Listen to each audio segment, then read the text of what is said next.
My name is David Babcock. I'm the Chief Executive of Drug Science. And this is my colleague, Professor Michael Lynskey. You can introduce yourself, Michael. You've taken my thunder. I'm Michael. I work for Drug Science. I'm a bit of a data person, and I will be trying to get not too data heavy, but giving you some information later on. Yeah, perfect.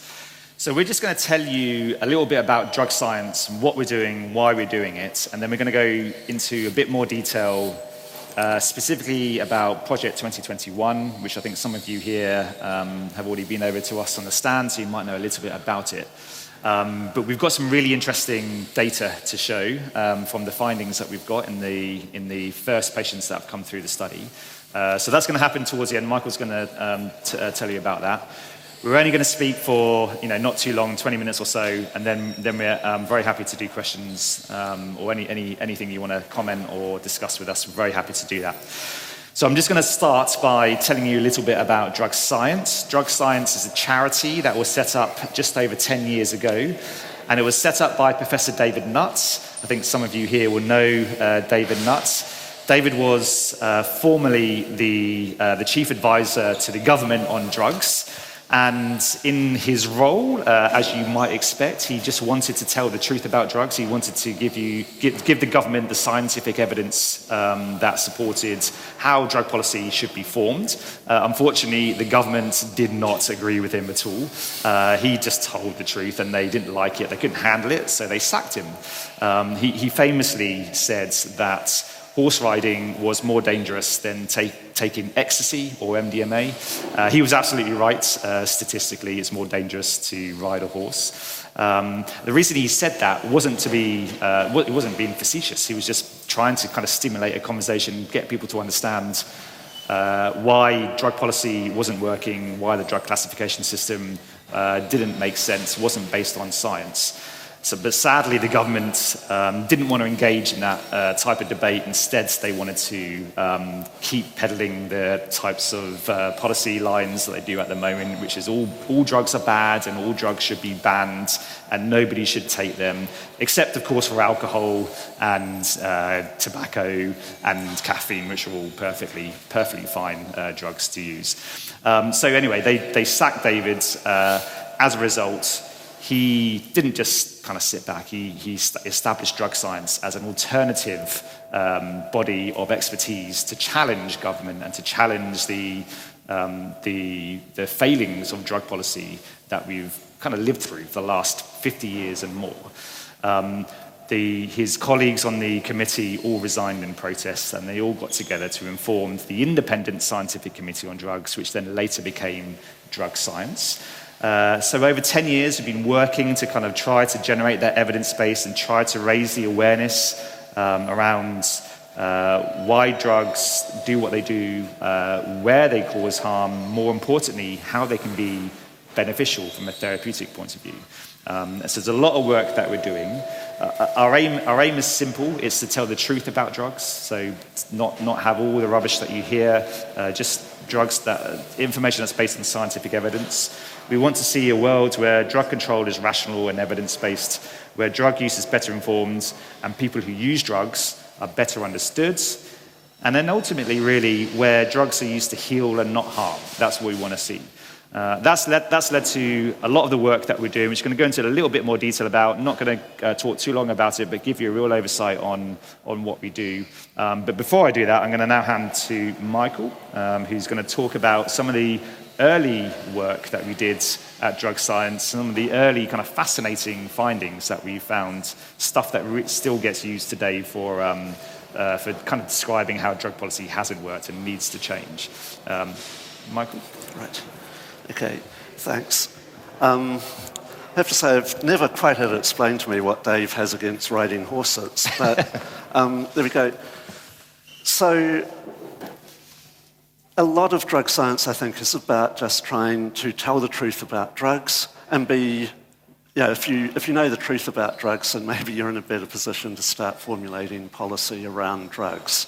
One of the early pieces of work that Dave Nutt did around this, and I guess around the time that he was fired by Theresa May, was using a procedure called multi-criteria decision analysis, which is, you could say it's a 2 or 3 day fight between experts to look at the relative harms associated with different drugs. It is quite a scientific process. It's not that people get in a room like this and say, well, I think that ecstasy is more dangerous than horse riding, and you counter it.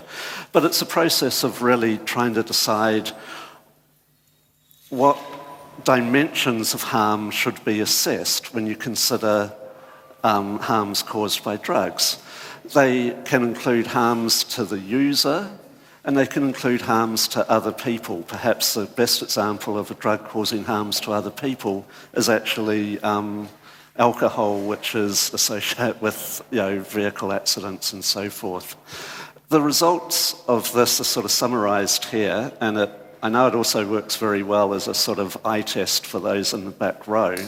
But the take-home message is, on the extreme left, the drug associated with most harm, we've given it away, it's not ecstasy, it's alcohol, of course. Ecstasy is, I think, fourth from the right. It's associated with, there is some harm associated with ecstasy use, but it's very rare and very mild compared with harms associated with alcohol. Mushrooms really come in at sort of virtually no harm at all. And these harms were assessed on about 30 different dimensions of potential harm. I think this backs up, and there is a whole scientific process around this approach, and it backs up and is scientifically based, alternative to Dave's original thing of using ecstasy is safer than riding a horse. I think the approach of drug science has always been, we need to know what the real harms of drug use are and what policies might be best at minimising those harms. There was, using a very similar, using the exact identical methodology, a more recent analysis in 2018, looking at drug policy, appraising different types of drug policy, and really looking at what is the ideal approach to minimise harms associated with the use of specific drugs. Also in this paper, we looked at alcohol as one of the things. The 4 broad categories of policy were essentially prohibition, which is what we have in the UK at the moment, decriminalisation, which I guess is the Portugal model now, some level of state control. I think if you are aware of the Scandinavian alcohol model, that is perhaps really what we mean by a state control model. In actual fact, and to my great shame, New Zealand voted against introducing this sort of policy for cannabis in their last general election, which was November last year. And the 4th one is a free market approach where the drug becomes available essentially the way that, the way that coffee is available. There may be some tax on it. There may be some sort of food standard quality control, but there's really no regulation at all around it. Considering about 37 different dimensions of potential harm associated with specific policies, this analysis showed that the preferred model for cannabis, and in fact for alcohol as well, was a sort of state control model. You can see in this slide some of the sort of things which were measured, and they included health impact and social impact. Within these, there were further criteria, including the extent to which different models might affect source country, politics, and so forth. And remember, of course, that in the UK, and in fact in most countries, the model used to regulate cannabis is is the one that's closest to me. It's really the worst possible model for regulating cannabis, but that is the one that is used. So I think that, perhaps as much as anything, this perhaps demonstrates that there's still quite a gap between knowledge the truth about drugs and what is actually happening. And back to you, David. All right. So thanks, Michael. So, I mean, these are two really key aspects of the work that we did going back probably sort of 6-7 years ago. And the first graph that Michael showed was the very first thing that drug science produced. Still gets cited thousands of times today. It's always referenced in anybody who looks at drug policy and thinks that drug policy needs to change from where we are right now. So we did that some time ago. Now we've really developed the work that we're doing at Drug Science, and we're focusing on 3 specific areas. So I just want to kind of tell you about that right now. So the first area that we wanted to look at was medical cannabis. Obviously quite relevant to the event that we're here now, but that was because we've always had a role to play in medical cannabis. We've had produced lots of evidence to show that there's a lot of therapeutic potential to cannabis. And we were a part of the reasons that the UK government allowed cannabis to be prescribed legally back in 2018. But we also found that when that happened, not really much actually changed. People weren't being prescribed cannabis despite the fact that people thought that that was now going to happen. So we set up the Medical Cannabis Working Group. It's a collaboration of policymakers and scientists and academics that we have at Drug Science, as well as patient representatives and the industry, who are important stakeholders in all of this. That group comes together to try to generate an evidence base and to accelerate access for patients who need medical cannabis. And that was the reason we then set up Project 2021. I'm not going to talk about that at the moment because we're going to come on to that. But yeah, so medical cannabis is a key area for us. The second area is then medical psychedelics, and we are equally as interested in psychedelics and the therapeutic potential that psychedelic substances can have as well. It's a little bit behind cannabis in terms of policy and regulations, and psychedelics, as you probably know, is Schedule 1 drugs, so very difficult to do research on them. Nonetheless, we want to do it, and we're trying to develop ways that we can do more research, even within the restrictions that we have at the moment, which makes it very difficult. So that group works very similar to the cannabis group. It's a collaborative effort, and we're working towards the aim of doing more research there. The third area, very quickly, not to do with actually therapeutic potential of drugs, but how we can reduce harm that gets caused by drugs.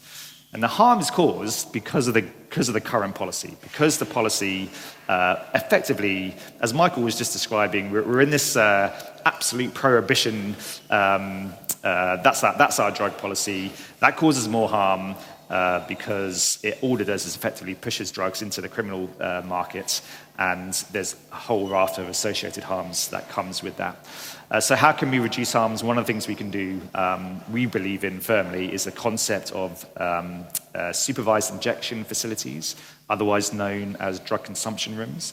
What we know about people who use drugs, particularly like heroin and crack cocaine, there it is completely underground, very little support services that are available for people who are at highest risk. And we believe that drug consumption rooms are an effective way to stop people from overdosing. We have rising death rates in the UK, people overdosing from using those drugs. Drug consumption rooms is a way that we can work to providing a safer environment. We can provide intervention support for people who use drugs, help them to engage into services that will help them get away from the reason they're using drugs. So those are the 3 areas that we are particularly interested in at Drug Science, and we've got an awful lot of work to do. Michael is going to talk about the work we've done on cannabis, though, particularly about cannabis, right? Yeah. So Michael, over to you. Are you going to stay sat down? I can't decide. You don't have to. And it's kind of interesting because just sort of sitting here and listening to it myself, you think, well, why do we even need drug science? Because we've got, because we've got governments, and they should be telling us all there is about drugs, right? And you'd think that is the case. They decide all sorts of things. It's going to be knowledge-based, and they will make the right policy. So. Spoiler alert, it's not like that. So with cannabis, And the World Health Organization, their recommendations, which has it scheduled, I think, as having zero medical potential and actually being quite harmful. The last time they reviewed the health effects of cannabis was over 60 years ago. Believe it or not, and despite the best efforts of some governments, there has been research in the last 60 years. We know more about cannabis, and the World Health Organization, as well as various national governments, are just totally ignoring it. So this is why hopefully I'll be able to keep a job. And we do need something. There is a real gap, and perhaps there shouldn't be, but think about it. World Health Organization did nothing for 60 years. In 2016, led by Val Curran from UCL. Drug Science did complete a very comprehensive review of the health effects of cannabis.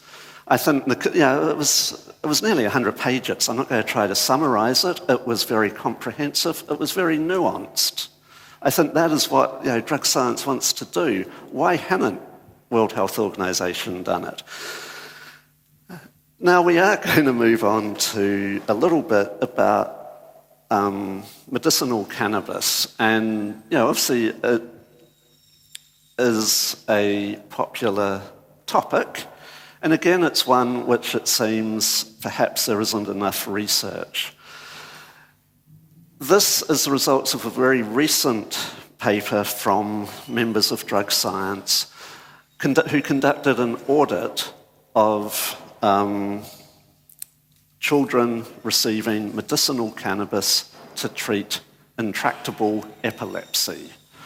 These were young children with severe epilepsy who were not getting any kind of relief from all sorts of other treatments, either traditional pharmaceuticals or in fact Epidiolex, which is CBD licensed product.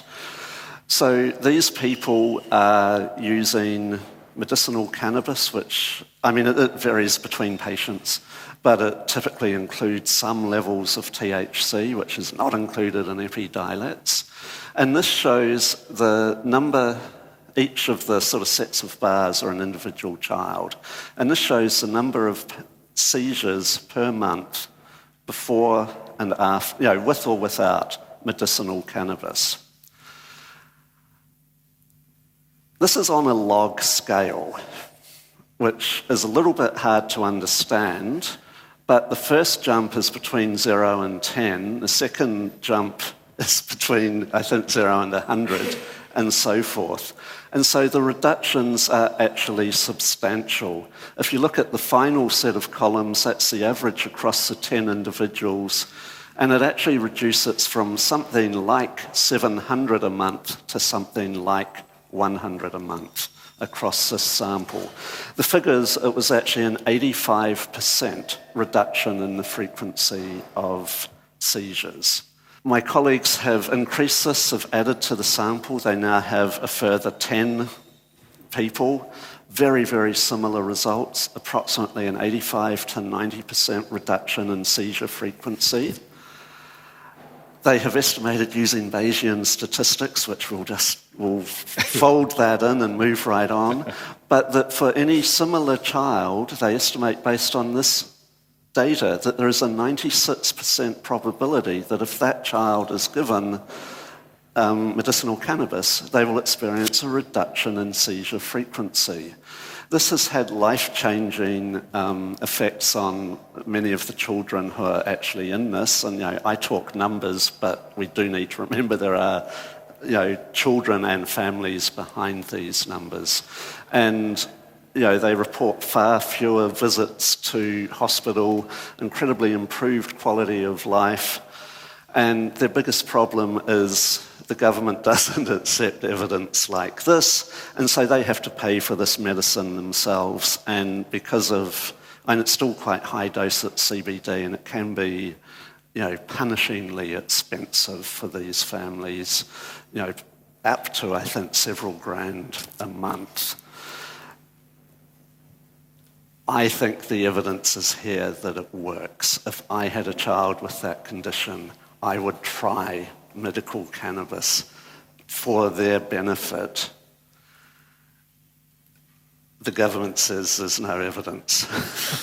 Sorry, back to you. I mean, it's striking when you see that. It kind of beggars belief that this type of evidence isn't recognised by the government or the authorities, but it is. So this brings us on to Project 2021.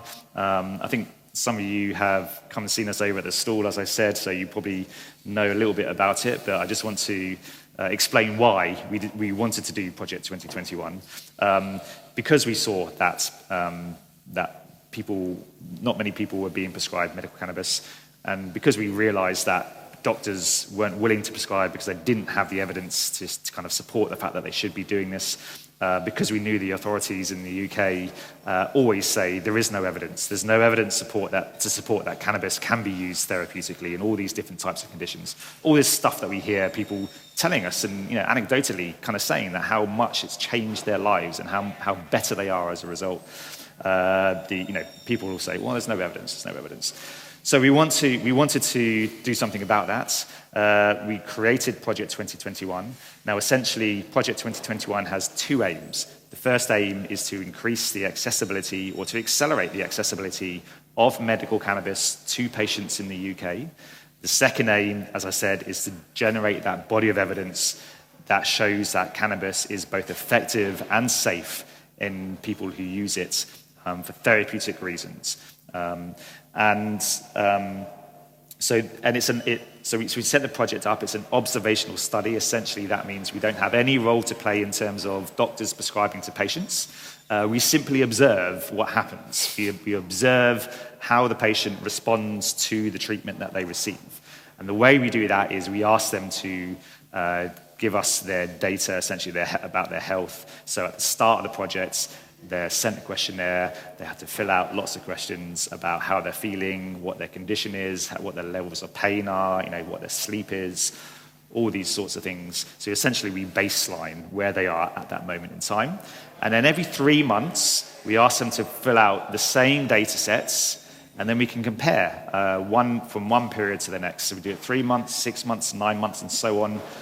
And hopefully what we will see is that the patient's health has improved, that symptoms have reduced, quality of life has improved, and we can start. And this is scientifically validated data, which Michael's going to talk about in a second.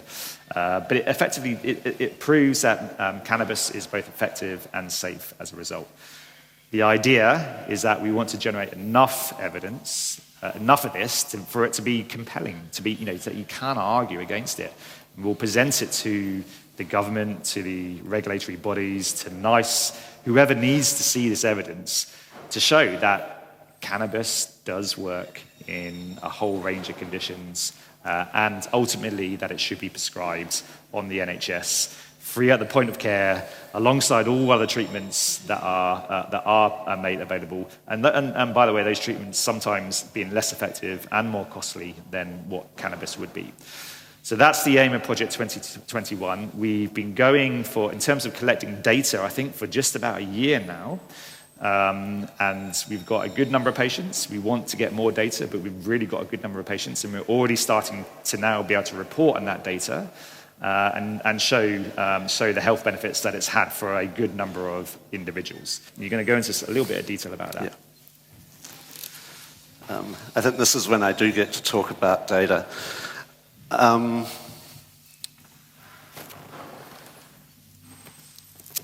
So yeah, I mean, there's been sort of there's two components to T21, I think. One is very much trying to accelerate access, and there are components of providing information. A heck of a lot of people don't actually know still that you can get cannabis on prescription here.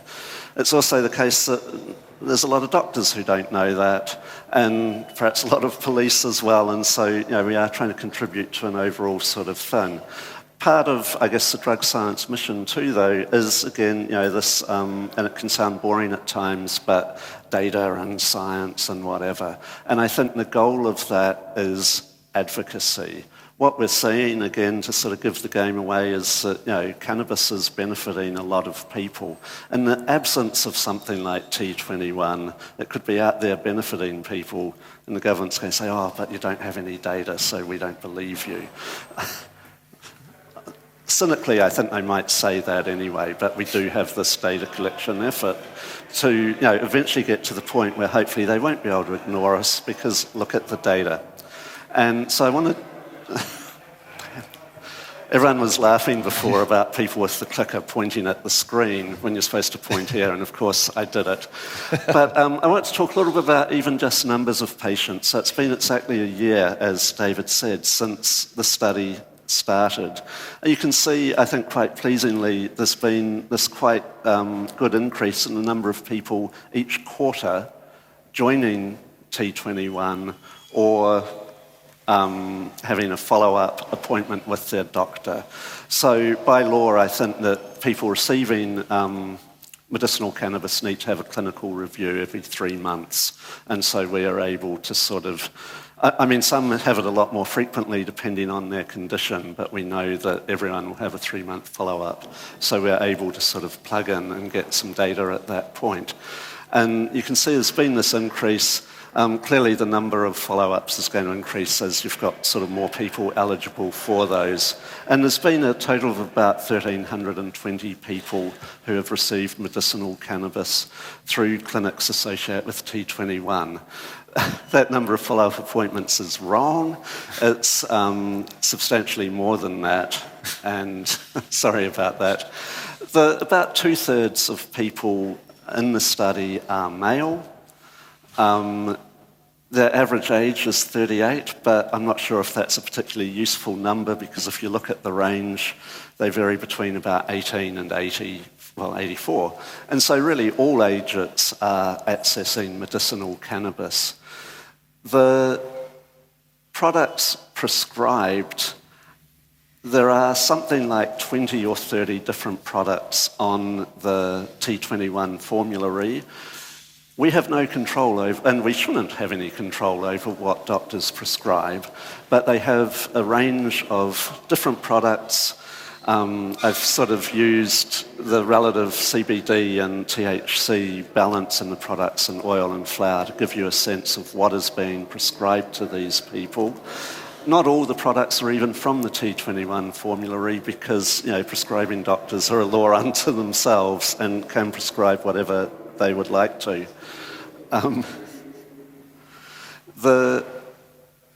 And I should say there are also about 20 or 30 prescribing doctors who are affiliated with T21. Over half of people being prescribed cannabis in this study actually have a primary condition of chronic pain. Anxiety disorders are also very common, and together those two conditions make up about 90% of the patients in this group. And we are starting, and I think this is where the study starts to sort of pay off and get interesting. We're starting to have sufficient numbers of people complete follow-up. So this data is actually based on about 400 people who had provided data both when they entered treatment and 3 months later when they went back to their doctor for their follow-up appointment. We asked them all sorts of questions, and one of them is a fairly simple question about their anxiety and depression, and it's asked on a 5-point scale and everything else. And with 5 being severely anxious or depressed. At 3-month follow-up, 80% of those who had said that they were extremely or severely anxious or depressed reported improvement on that measure at 3 months. Statisticians talk about effect sizes, and it's a mean difference and it's so forth. And the effect size in this study for that measure was 0.67, which traditionally is considered a large effect size. For comparison, meta-analyses of prescribed antidepressants for treating depression typically report effect size that's in the region of 0.3 to 0.35. So think about the industry around prescribed, SSRIs and so forth, and that's all based on an effect size of 0.3, 0.35, and here we've got something which is 0.67. To anticipate some questions, or one question in particular, I'd like to point out that this general pattern of improvement holds across a range of measures. So I haven't sat back there at my computer, measured, 20 different things and then picked out the 1 out of 20 which shows this thing by chance. In fact, anything I've looked at shows significant improvement. One of the other ones, which is perhaps intuitively most easy to understand, is one of the questions which is on a 100-point scale, with 1 being, I feel like death, I feel terrible, whereas 100 is, I feel, the best I've ever felt. It's a widely used measure, and we know that in the UK general population, people report on the median or average reporting in the general population on that measure is about 75. In this sample at baseline, so before they had received any prescription, their average rating was 0.4, so considerably lower than the general population. People seeking medical treatment are unwell, which shouldn't need to be said, but I think at times it does need to be said in terms of medicinal cannabis. At 3 months, the average rating among these people had increased to about 60, which again was an effect size of about 0.6, a large effect, a substantial improvement in their self-reported health. So the takeaway message is that the preliminary results from this study are really very promising. I might leave it at that. Great, yeah. Thanks, Michael. So we're going to just open for questions in a second, but the point I want to make about this is that we are now showing that medical cannabis is effective for patients. This evidence did not exist before we started doing this at Drug Science. So we're really proud that we've got to this point. We've got a lot more to do. We want to get a lot more patients, and we're trying to kind of raise awareness on that. But it's fantastic. It really is. Just before we go to questions, I just want to do a shameless plug for 2 books that we are selling on our stall, the Drug Science stall, just around the corner.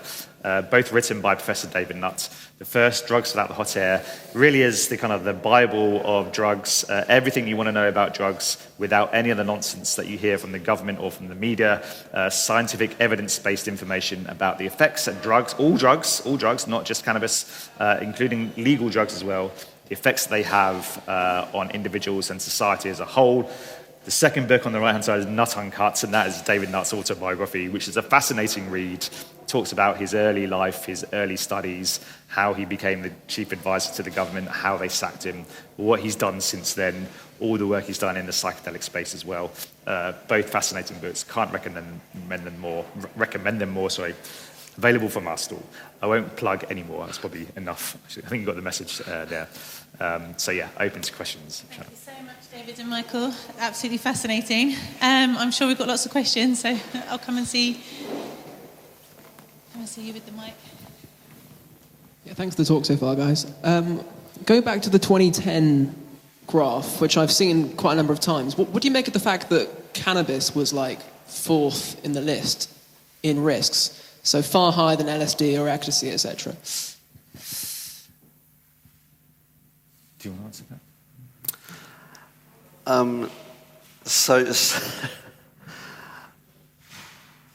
I was not involved in that study, so I guess that's me trying to sort of wriggle out of it. But I think that probably some of that is that it was based partially also on consideration of the extent or the prevalence and frequency of use. And cannabis is by far the most frequently used drug outside alcohol, tobacco. And so I think that some of that was was largely a function of that.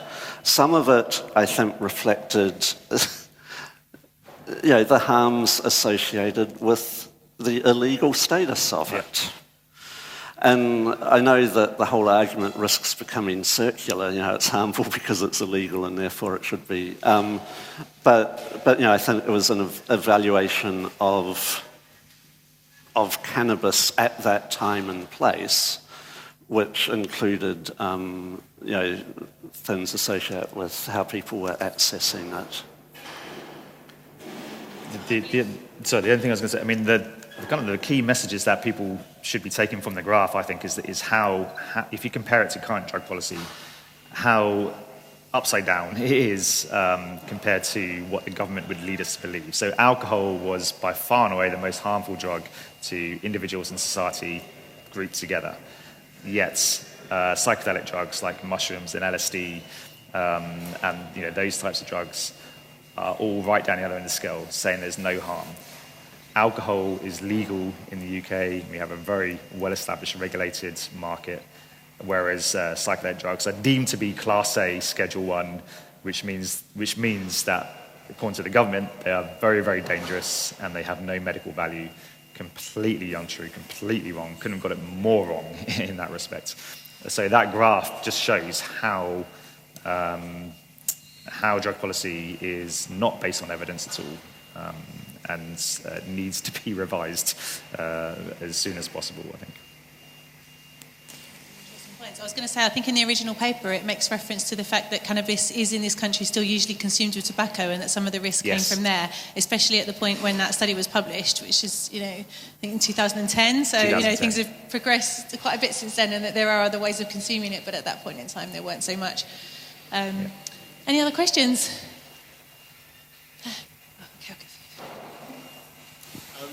I'm interested to hear more about the product forms of Project 2021, and just to hear about what patients prefer, and then the individual benefits of each delivery mechanism. Do you expect patients to be smoking bud or flower, or is it going into a more traditional pharmaceutical model? And your experience and your thoughts on both those points. Yeah, go on. So, it's a very good question, he says, paying for time. So we have quite a large formulary. I think they're in the region of 30 or more different products. They are predominantly either oils or flour. They range from, there is a flour which is almost solely CBD. Mm-hmm. There are some quite high, up to around 25% THC flour, and also oil. Oil's just, it's a different measurement, sorry. We haven't got into the details of the analysis about comparing what specific products or type of formulation for what particular condition. I think that is going to be a major part of the study going forward. But it's also something where we need larger numbers because it will suddenly be reduced down. And my sense, and you saw on that graph, that it does seem that predominant THC flour is probably the most commonly prescribed product. I'm not sure how much that varies between different conditions. In this, because we're observational, we have no control over it. So there will also be, I'm sure we'll find that some doctors have different preferences about what they prescribe. And that's why, particularly as an observational study, it becomes a bit of a numbers game. We want thousands because when we start looking at a specific product or a particular type of formulation, the numbers will suddenly decline. It'll be hundreds, hopefully.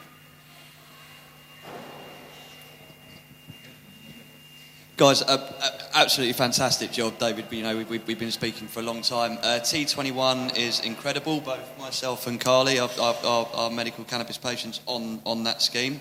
There are a lot of bits that we need to tidy up along the way, as we were discussing, and we've got this whole journey ahead, or however long it is before medical cannabis can be available on the NHS.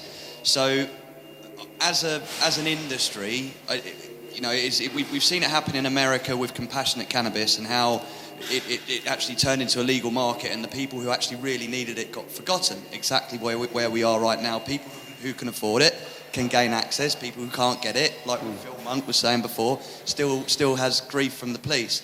So as an industry, we should really be taking responsibility for those patients and opening up a compassionate cannabis scheme so that those people can actually gain access. So with everything that we're doing, do you think it's going to be a case that we have to wait for a supply chain to open up here so the businesses that we create here can then give a percentage of that medicine back to the community, back to the grassroots community, allow them to benefit from this? How far away do you think we are away from that? Do you think it's something that we can implement quite quickly with the work that you're doing? It'd just be good to know your thoughts. Yeah, I mean, I think, so firstly to say, and acknowledge your point about the fact there's still lots of work to be done, and the journey for patients is not a smooth one at the moment, and a lot of that is around the difficulty in terms of supplying products, importing products from other countries into the UK. Kind of the regulations and the restrictions are, kind of pretty big hurdles that they have to go through, and it makes it difficult for sure. I think the whole industry is in its very early stages in the UK. There's a lot of industry companies trying to kind of jostle for their position and their market share, and there's a lot of that competitive stuff going on, and sometimes not thinking about the patient as the sort of primary stakeholder and all of that. And there's lots and lots that needs to be done to get to the point that you're describing, where the patients who perhaps can't afford the current cost, which is still high, it's come down a lot, but it's still it's not insignificant. There's a lot that needs to be done to get to that point. I think that will happen by kind of the work that we're doing to kind of basically prove how different products are working in different patients.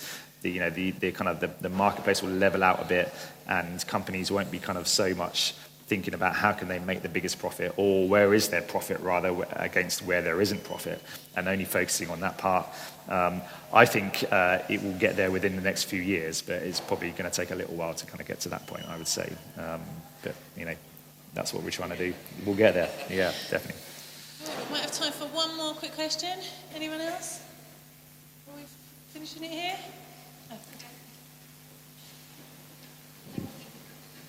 Obviously, it can only be opinion at this point, but I've heard a lot of people's opinions that they think the market will be fully legalised by 2025 in a lot of European countries. What's your guys' opinion of the legalisation in the UK? Sorry, do you mean recreational? Yes, adult use, basically anything.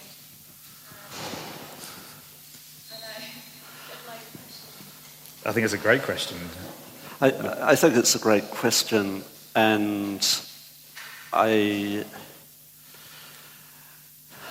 really not sure of the answer. I think that it could sort of happen quite suddenly and unexpectedly, particularly with what is happening in North America, where there are very rapid establishment of quite large sort of industry around it. And I think even in terms of the change it's in Mexico most recently, you're seeing that sort of start to take over.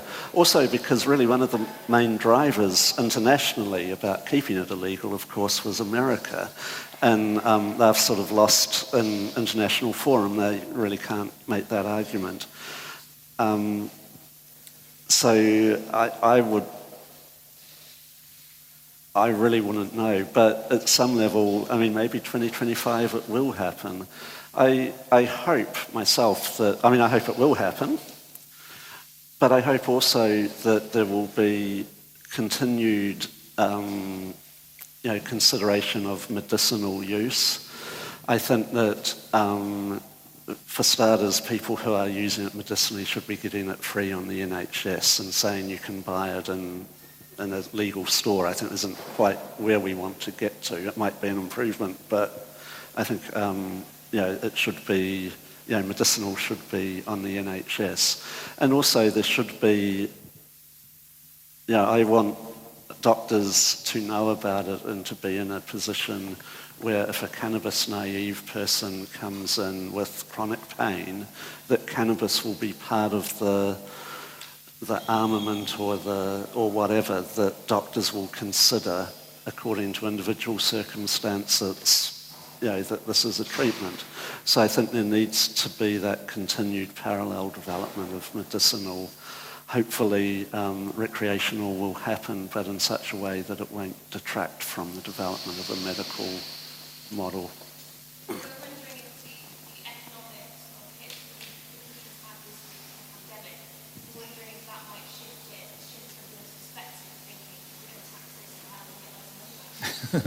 I think that will will help. And already, I think the government are starting to look at not just cannabis, also psychedelics.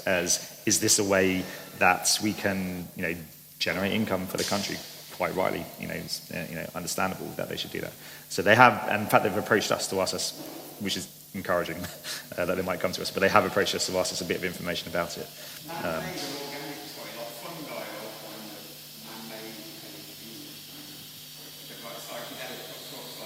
So synthetic psilocybin or natural? Yeah. Yeah. So I think synthetic in the first instance, is that right? Yeah. So easier to work with than the current. But who knows? Okay, so thank you very much for joining us. We're honoured to have you, and I highly recommend one of those books. I will be buying the other one today, so I'll let you know next time about how the second one is. But it was very insightful. Thank you so much.